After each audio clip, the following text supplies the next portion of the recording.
Ladies and gentlemen, on this instalment of the Beehive Yourself Show, I have got a guest, my second ever guest.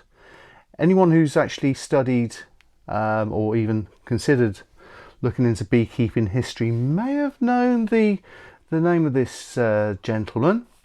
So without further ado, Will Messenger, welcome to the Beehive Yourself Show. Thank you, Stephen. Just to kick off, and I think some of the listeners might be really interested, if not amazed. Could you give a short potted bio of your career? Okay. By that, I take it to mean my career as a beekeeper and as a beekeeping historian. I first opened a beehive probably when I was about 14, so we're talking about mid-60s, let's say. I had an aunt with a small holding in Devon. She had WBC hives at the bottom of the garden, and she would tell me to go out and see if the bees had got any honey. So this was experiential learning. I had to go into the garage, hunt for a smoker, work out what it did, how to light it, find a hive tool, find how to put on the veil, and I can remember opening the hive. So that was the start. Most of my career was a biology teacher, and therefore, certainly years ago, honeybees as an organism was on exam curriculi, whatever it is. And when I did my teacher training, we were actually given the opportunity to do, I think in those days it was the BBKA preliminary certificate, and after that our tutor would sell us a nuke. So I probably did that exam, I think it was 1971 or 72, and so had my bees soon after that. I then kept bees, that was in the Bath area, for quite a few years. Unbeknown to me, my bees were infected with American foul brood. I moved my bees up here to the South Warwickshire, North Cotswold area, and after some years, one winter, I self-diagnosed AFB, was given a thumping great big cheque from bee disease insurance, and so for a few years kept no bees, but my interest continued. Then in 1999, a chance discussion about whether a bee going into a hole in a door was a honeybee or a solitary bee. One thing led to another, and I returned to beekeeping. Now, when I'd been in the Bath area back in the early 70s, I had happened to buy a few copies of the British Bee Journal and acquired that for 1887, and that journal had several articles on the Stewarton Hive. At that point, I vowed that one day I would try keeping bees in that hive, if only on aesthetic grounds. There's something special about that Stewarton Hive, isn't there? There's an awful lot that's special about Stewarton Hives. We can get into beekeeping politics here because, of course, the Stewarton, introduced in Ayrshire in, I speak from memory, 1819 or thereabouts, always was, according to the evidence, a storifying hive.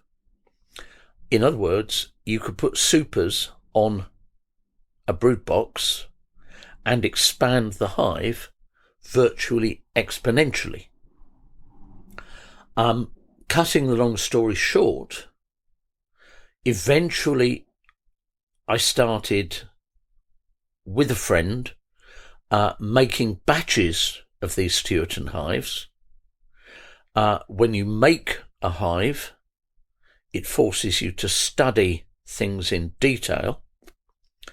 And when you keep bees in a hive, you then have to work out how to manipulate, how to manage those bees. And the Stewarton is a very clever system. So without going into detail, which modern hives allow you to check the bees, particularly in terms of whether they need more space, without opening the hive. And then the Stewarton hive is a very low or no swarming hive. So in the 7, maybe 8 years that we kept bees in a Stewarton hive, we found that all of those old claims for the hive seemed to be borne out. Bees rarely swarmed. Bees tended to supersede the queen. And you could get very large honey crops. I think for the purposes of this today, I'll leave it at that. But there was other jobs which you became. You were seasonal bee inspector at one point. Saying at one point is quite amusing because I was only a bee inspector for 1 year. I better be a little bit cautious in what I say, but I am one of a small number of beekeepers who have taken the National Bee Unit, or FERA, or DEFRA, or is it the government, to court, to a tribunal, and it gave me great satisfaction that I won the case. But maybe I shouldn't say more about that. No. But in terms of the job of a seasonal bee inspector, there was a wise saying that a bee inspector, just working for the summer months, I worked for 4 days a week for about 5 months, and in 1 year you would in effect experience a lifetime of beekeeping. So a huge privilege to visit many beekeepers over a wide area, different habitats, different aspect, different altitude, different forage, and observe how different people manage or fail to manage their bees. You learn a huge amount. The other question I think some of our listeners will be interested in, because we kind of met in about 2016, and I was there at the Reading Beekeepers Association. It was an open day and anyone could turn up, and Chris Parks, who did Skeps, was there, and you were there giving a talk on, I think there was an element of beekeeping history, but there was on other things. We sort of met up because I was researching the historical beekeeper William Woodley, and I knew from the grapevine you were doing beekeeping historical research, so that's how we came to know each other. People not knowing too much about beekeeping history may just go over their heads, but could you describe that bees weren't always kept in boxes? There were a time where people would use other methods or ways of keeping bees. Okay. Where to start? First of all, quite recently, I asked a still active but partly retired academic who spent much of his career studying honeybees. I asked him the question, are honeybees domesticated? And without quibbling, he said, no, they're not. So if we think of human, well, not so much evolution in a biological sense, but the development of human society and civilization, there's plenty of evidence that our forebears, I think as far back as the Mesolithic, were familiar with honeybees. And of course, as can happen now, you may find honeybees in a tree, a cave, and certainly in the tropics, in hives open to the air. I say hives, that's completely wrong. A colony with comb exposed to the elements if it's not covered by bees. And of course, there are clear records of honey hunters climbing trees, finding methods of robbing the honeycomb from the bees. That can still go on in parts of the world. And it's a small step from that to people finding bees in a hollow tree, and in relatively recent times, certainly in the New Forest, there were trees which had got some sort of door built into them, and a particular beekeeper, if that's the right word, would identify that wild colony as theirs and take that honey as of right.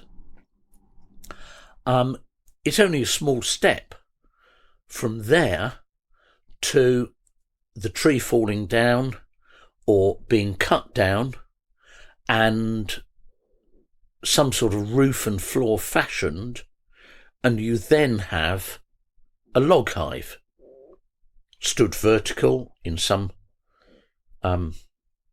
communities, horizontally in others. Now, in any part of the world, if you have too many humans chopping down too many trees, you may have to look for other materials. And in some of the Mediterranean islands, and I believe this goes back, I speak from memory, well, not really memory, memory of things learned, as far back as the ancient Greeks. So in that case, you may have had hives which were made of clay, pipes, and if we move back to relatively recent times, great beekeeping nations like what is now Slovenia kept bees in boxes. A box maybe the size of a small suitcase, entrance for the bees at one end and some sort of removable plug at the other. And if the colony developed from the front to the back, the beekeeper could reach in and take out a reasonably clean honeycomb and let the bees carry on. It's commonly said that in England, or in the British Isles, the earliest hives were wicker, and I think it's said that Anglo-Saxons brought in straw to give us the skeps. I'm not sure that the changes were so linear. I do believe that humans have always been the same, and even if they didn't have books or, dare I say it, the internet and all the rest, they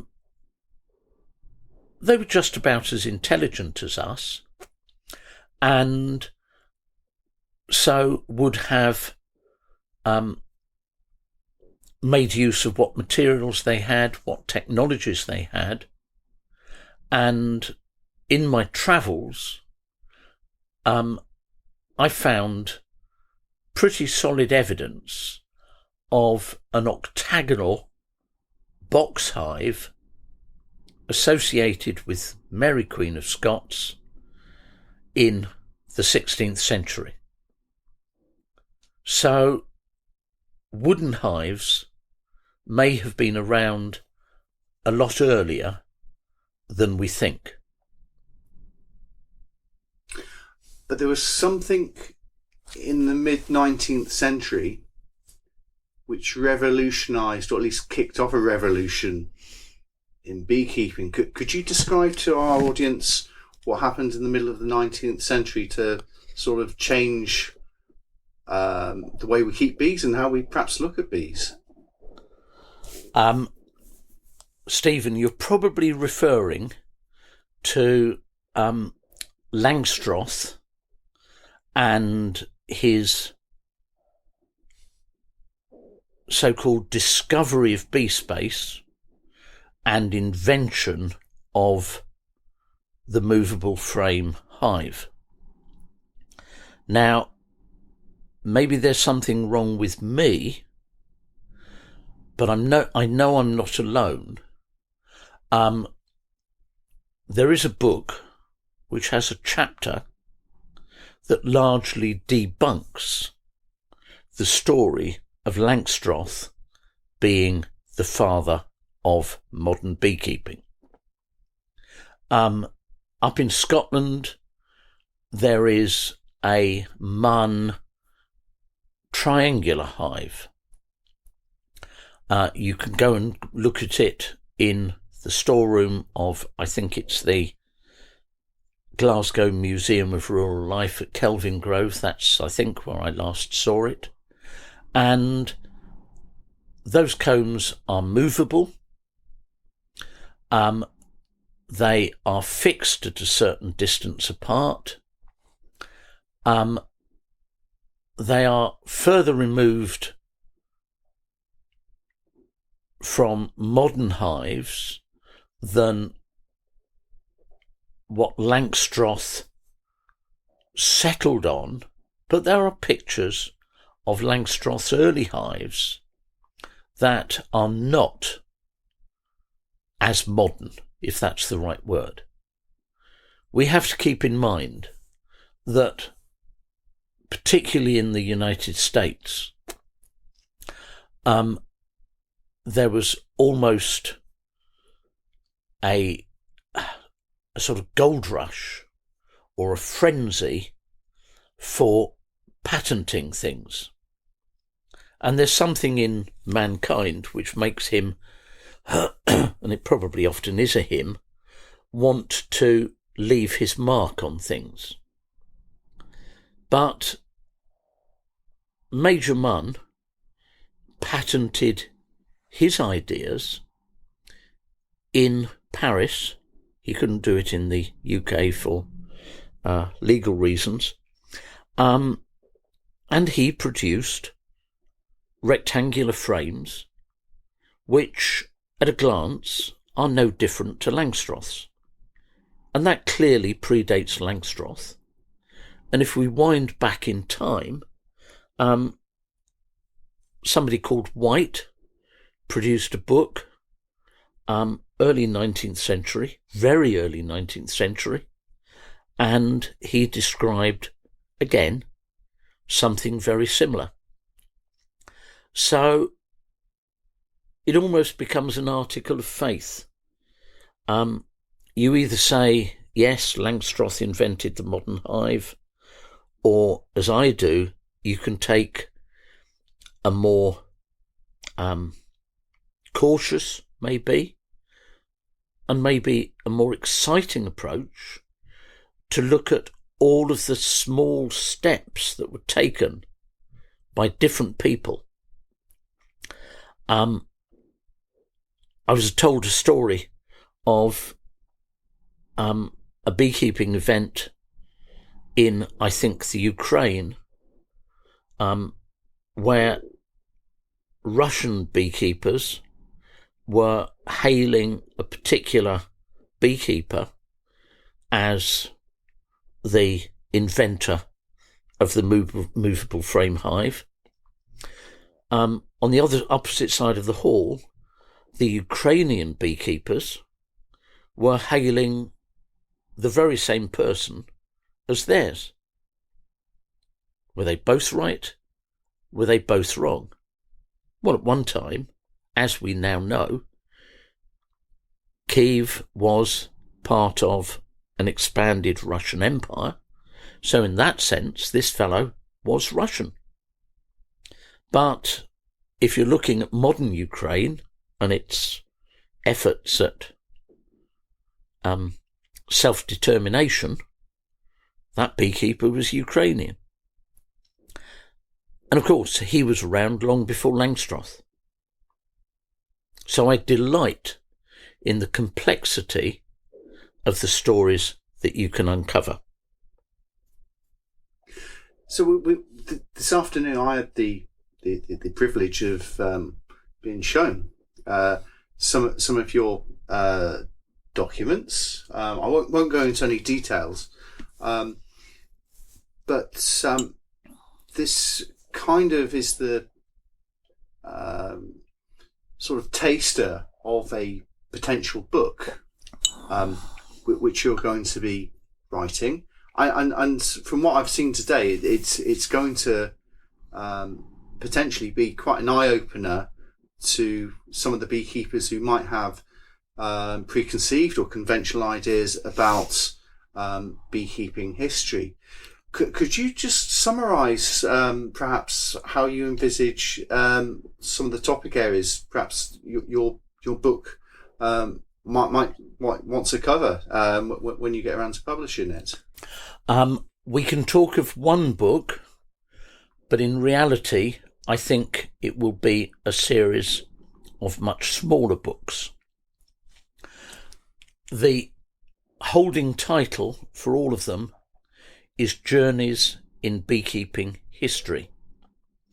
And I've chosen that title because many people before me have written about aspects of beekeeping history.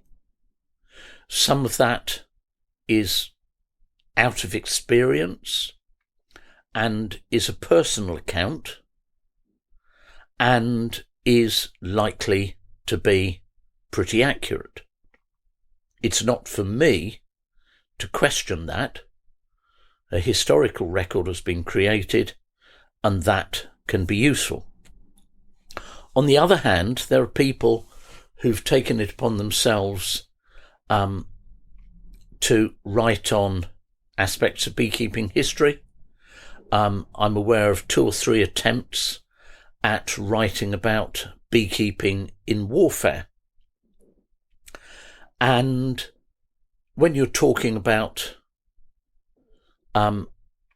accounts from classical times, then the language has gone through several translations. It may be mythical or even have a religious basis and not necessarily be a historical truth. So I try to rely on primary evidence, but I apply to that a fairly hefty chunk of scepticism. I believe that our ancestors were intelligent, like us, and through my research, I'm aware that some, let's call us all beekeeping historians, have written things which are demonstrably not true. I described some of these things to Stephen earlier in the day, and it is teasing out the ins and outs of these things that I find fascinating, and I will try to present the evidence in my book or series of books. I have 3 working titles in this Journeys in Beekeeping History series. In no particular order. The inspiration for my interest in these things was discovery of the Stewarton Hive, and that hive has a special place for me. But this is not because I've kept bees in it, manufactured it, know a lot about it, but it truly does provide a very strong thread back in modern times and a little bit before. So that octagonal box hive that I spoke of has the same profile of an octagonal Stewarton hive. And then you can trace back the origin of the Stewarton to a series of hives going back to the mid-17th century.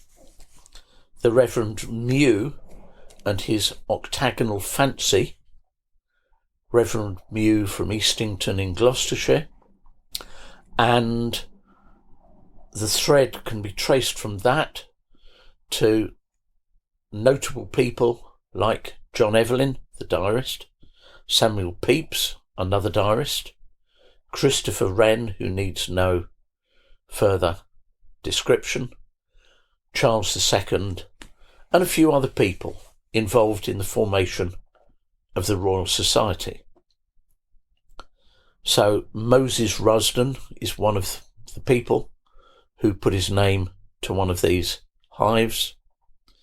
Christopher Wren drew one, and I've always wanted to, but have never done this, to build one of John Evelyn's hives, complete with its slider system that seems to be a precursor to the Stewarton sliders, and it appears that you could manage bees in a 17th century John Evelyn designed hive, complete with a Demery type system of artificial swarm control, plus complete separation of the queen from the honey stores, therefore giving you high quality honey. So the Stewarton story can be expanded back in time and can teach modern beekeepers quite a few tricks. I'll leave it at that. Well, one of the things for you agreeing to this podcast is just really to bring awareness of beekeeping history. I think certainly my research and stumbling on one of the two things about William Woodley and stumbling on things like magic lantern slides and you yourself finding publications and documentations that there's always been an element of luck to it, because over time things get destroyed or go missing. But one of the elements of this podcast is just also there may be people out there who hold, say, beekeeping documents of a certain vintage, and what I would encourage people is perhaps to get in contact. We could start an information exchange of some point. Do you have any sort of requests to perhaps people out there who perhaps could help our beekeeping historical research? Stephen, you bring me to the nub of one of the issues. If there is a benefactor out there, somebody with more money than ideas for how to spend it, then the key to securing beekeeping heritage is a properly funded beekeeping museum and archive centre. Some of my collection is vulnerable to woodworm, to rot, to damp, and I wish it could all be placed in a properly curated, secure environment. At the moment, many artefacts are held in people's homes, in association headquarters, if a beekeeping association is lucky to have such a thing. But everything's done on shoestring. Much is done by volunteers, and there is very little museum or library or archive curating expertise to get these things done properly. One line of my research has been to try to track when there have been collections of beehives, artifacts, documentation, and from what I can make out, both in the 19th century, well, indeed, in the 17th century, those people who founded the Royal Society, they made a collection, but I found no trace of that having survived through to today.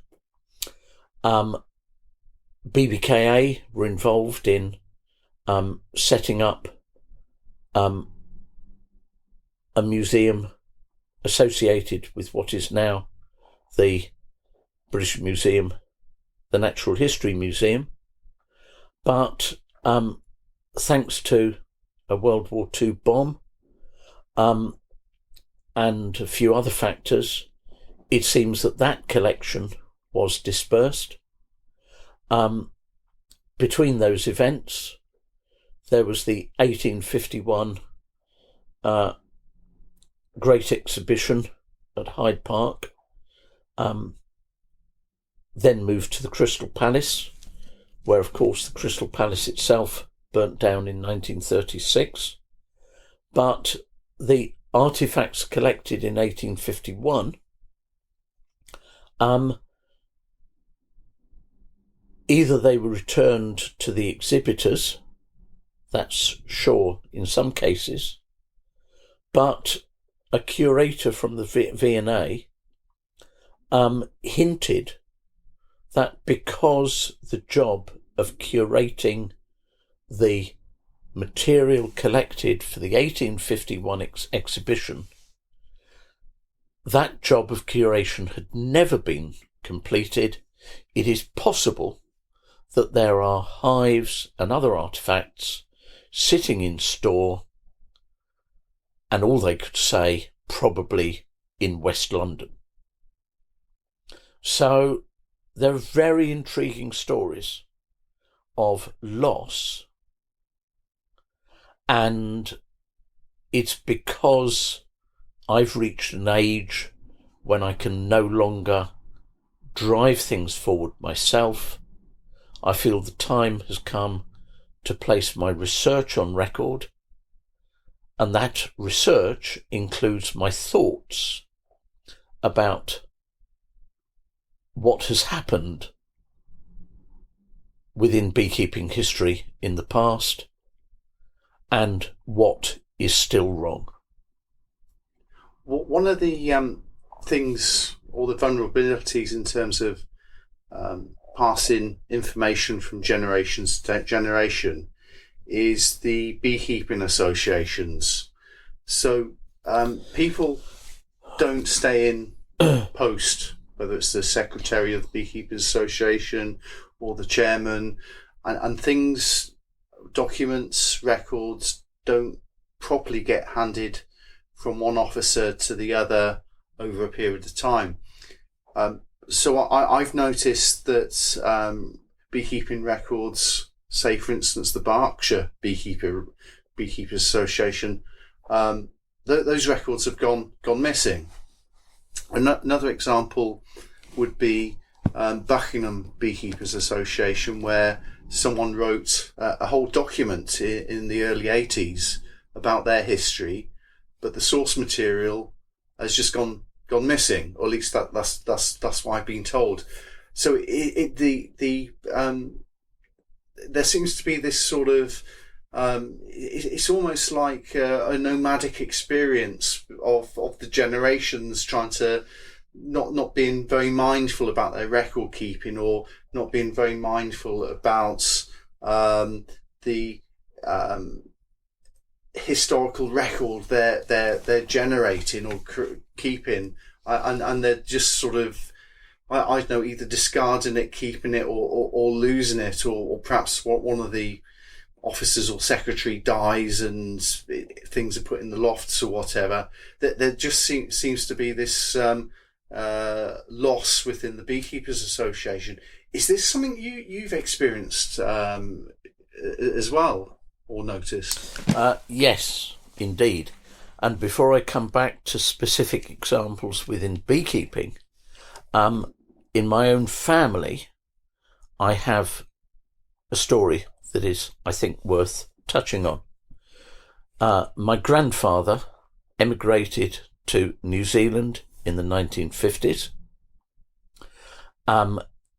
There were family papers in a desk, and he did quite a beautiful job of copying out these papers into 2 manuscript books. I have the red one and have known that story for much of my life. It was passed to me by my father. But when I visited cousins in New Zealand, 2 generations on from my grandfather, I was shown their copy of this manuscript book, the green one. Comparing the two, there were some discrepancies. So one man had created small differences in the story. The manuscript makes clear that all of the original papers, scraps of paper, newspaper cuttings, whatever they were destroyed. So those pieces of paper in the desk were, to a large extent, primary evidence. Maybe the handwriting of my grandfather's grandfather, or maybe an aunt, who knows. But because all of that has been destroyed, you're relying on my grandfather's words. With a cousin, I was able to push back my family line from 6 generations known to my grandfather to about 14 generations. And the huge stumbling block that we had to fight through was that my grandfather's record of who was wide of the mark. Now, he may have been doing this from memory. He may have been talking with elderly relatives, and in days gone by, deafness, blindness, or whatever could make the job of collecting memories more difficult. But eventually, in the heyday of family history enthusiasms, we nailed the errors, we found our ancestors, and, of course, the hunt for further generations goes on. But, of course, the further back you go, the evidence is less reliable, and it may cost more money to research. So, destruction of the primary evidence is crucial. Now, many people who write on beekeeping history do not reference their sources. You're rarely going to get page by page footnotes saying giving the basis on which people make assertions. And of course, if everybody stood up at a beekeepers' meeting and spoke about the past, if they tried to prove each point they made, it would be a pretty complicated task and pretty boring for the audience. But there are many ways in which the veracity of what is being passed on is called into question. For any of the listeners out there who actually might be interested in reading more or actually visiting somewhere, I can only suggest sort of things which touch on beekeeping at a glance. I mean, at the Museum of English Rural Life in Reading might be a good starting point to visit. That it goes beyond just beekeeping. It goes into all sorts of rural life in England, of course, and also the Weldon Downland Open Air Museum in Singleton. I think it's one of the Sussexes, whether West Sussex or East Sussex.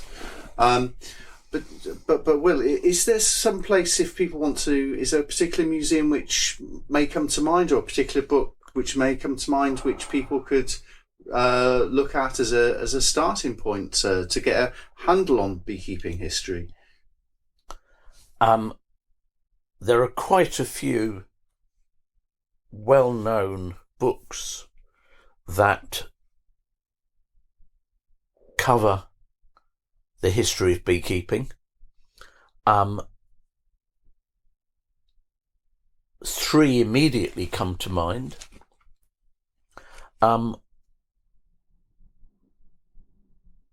William Herod, latterly known as Herod Hempsel, wrote a massive 2-volume tome, Beekeeping New and Old with Pen and Camera. I forget the publication year, but I think it was about 1930s, wasn't it? Late 20s, yes, early 30s, something like that. And that was almost like a school essay, but on a grand scale, writing down almost everything that you could possibly think of. I'm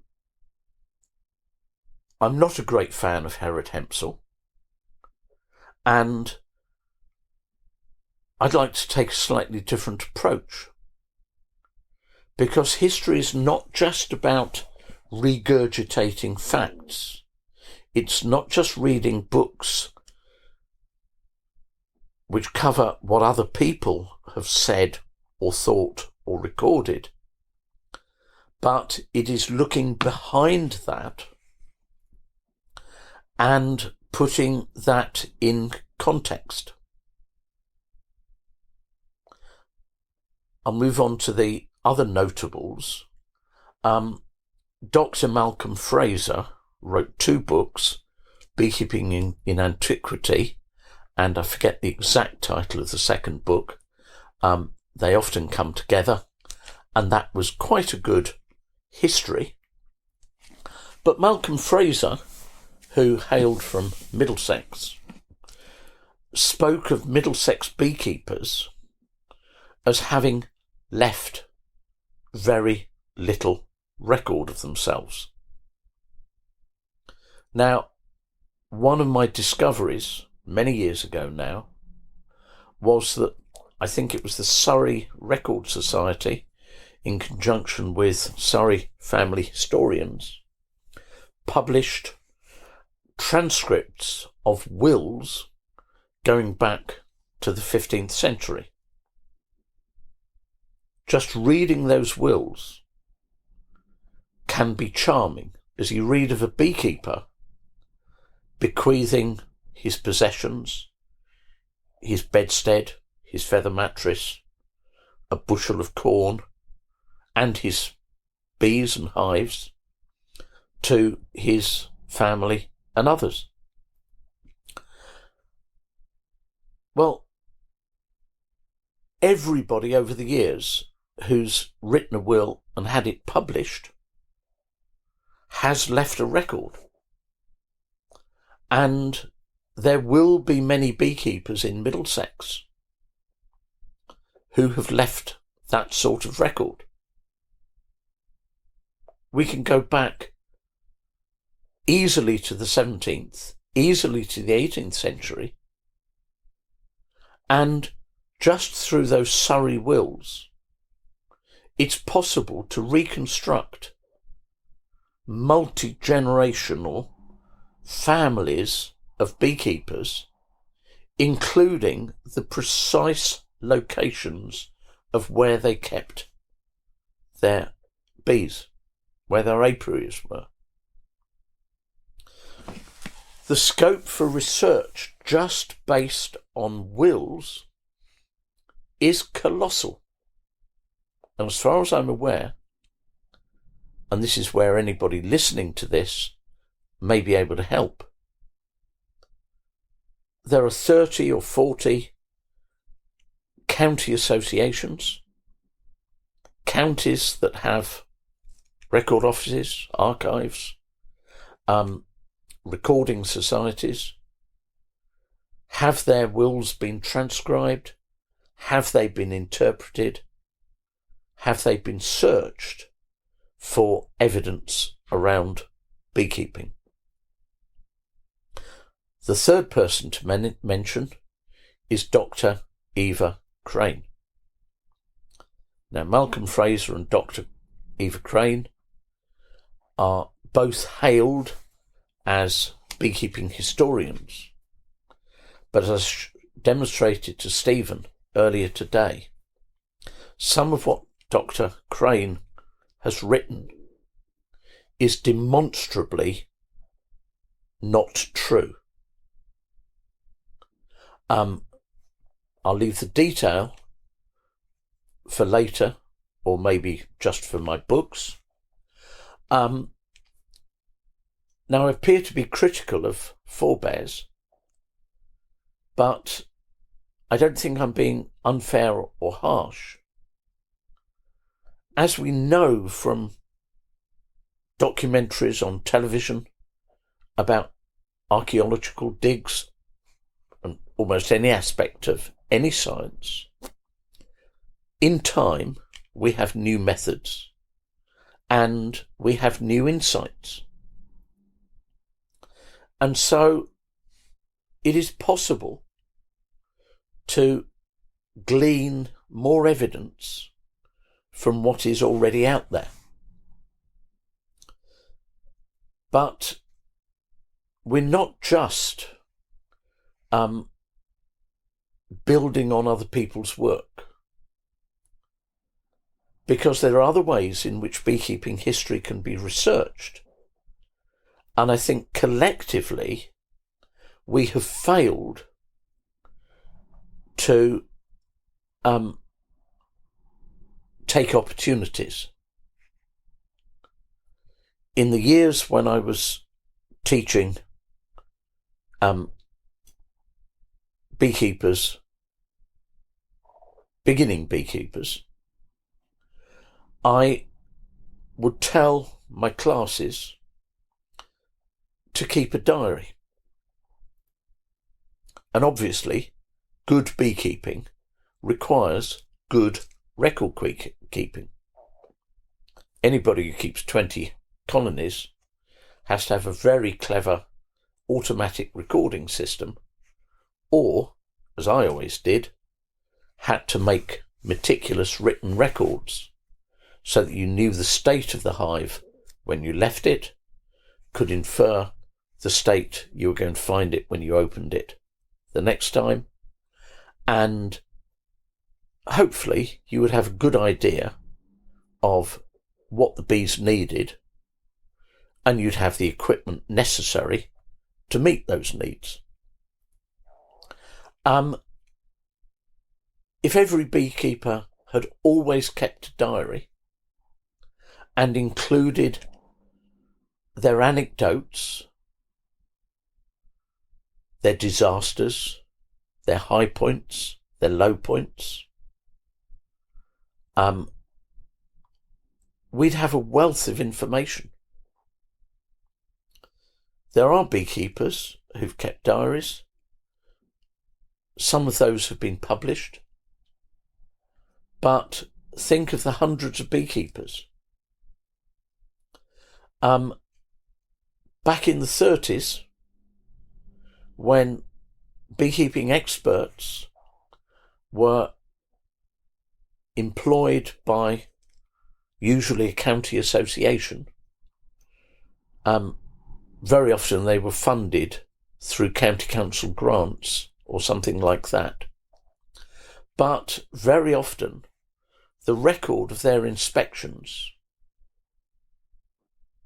survived, because each year they had to provide a report to the county association, justify their wages, explain how much disease they'd found. Some of them were involved in going round collecting subscriptions. So they were part of the accounting system for the association. And where those records have survived and can be analysed, that's another source of rich pickings. Now, of course, in modern times, inspections are done by the National Bee Unit, by FERA, by bee inspectors who are essentially civil servants. I don't know whether they are made to sign the Official Secrets Act these days, but information they collect from their inspections is quite rightly kept confidential. Whether any of that material can see the light of day, other than restricted circumstances of publishing academic papers or summaries of disease incidents and that sort of thing. But now all of that is lost. So, as with any aspect of history, it is impossible to know everything from the past. And there are people who do not care about the past. Beekeepers do not take up beekeeping to learn about history. You don't learn the history of a bicycle so that you can ride it. But if you've got a fine old make of bicycle, a Falcon, a Raleigh, a Dawes, well, maybe you may get proud of it. And, you know, there's presumably somebody out there who collects every single version of a particular make of bicycle. They build up the history. But beekeepers will only come to the history. Well, they may come to it because they're taking BBKA exam modules, and I've heard quite a few beekeepers complaining about the history component embedded in the current exam situation, current exam system. I think we've covered most bases with regard to beekeeping history, and just encouraging perhaps people to get in touch, which we haven't really thought this through. But if people just contact us through the podcast at beehiveyourself.co.uk, I can pass on, say, messages to Will, if that's what you think is perhaps the best way of doing this. I think you move us on to another topic. I remember the occasion. It was when the National Honey Show was at St George's College, Weybridge. So we're going back quite a few years. And I had a stall. I called it Historic Hives. I called it Beekeeping History. And opposite me on the aisle was another stall run by Chris Park. Skeps. Mr. Skep. And the honey show runs over, would it have been 3 days then? Something like that. And by the end of the event, we got to know each other, and we realised that our interests were largely two faces, well, I was going to say of a coin, but that implies we were covering everything. So I'll say two facets of a football. Chris with his skeps, the delightful mysticism of his, I don't know what to say without insulting him. I think he's a pagan, isn't he? Is that right? Well, let's not get in the technicalities. No, maybe not. Apologies if you're not. I think I've heard Chris describe himself as a pagan. I don't think he'd be offended if we linked him to druids. Doesn't matter whether they existed or not, whether that was an invention by the Romans, but we have a superb backstory of skep making, craft around beekeeping, and methods of beekeeping alternative to modern beekeeping, if you like. May I add something? Please do. I was resisting the temptation of drawing parallels with car ownership. We talked earlier. Oh, yes. About, just because you want to drive a car from A to B, you don't have to learn about the history of the company that made the blessed thing. And incidentally, of course, you don't have to be a mechanic to drive. They're different functions. Whereas beekeeping requires you to be, integrated in many different skills. Now, in searching around for some other way of saying it, in speaking of Chris, I talked of two sides of a coin, but then came up with a metaphor of the football as representing beekeeping history. So beekeeping history is multifaceted.